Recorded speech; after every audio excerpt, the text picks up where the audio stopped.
407 years ago, our fathers brought forth on this continent a new nation conceived in liberty and dedicated to the proposition that all men are created equal. Now we are engaged in a great civil war, testing whether that nation or any nation so conceived and so dedicated can long endure.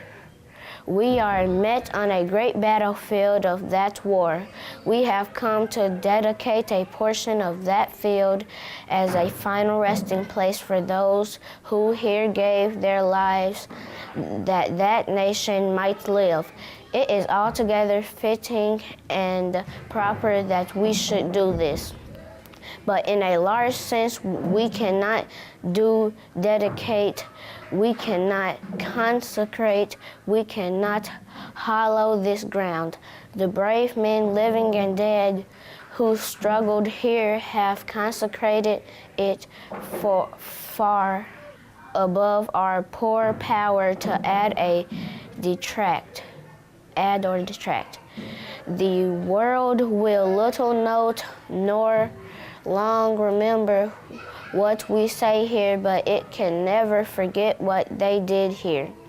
It is for us, the living, rather to be dedicated here to the unfinished work which they who fought here have thus far so nobly advanced.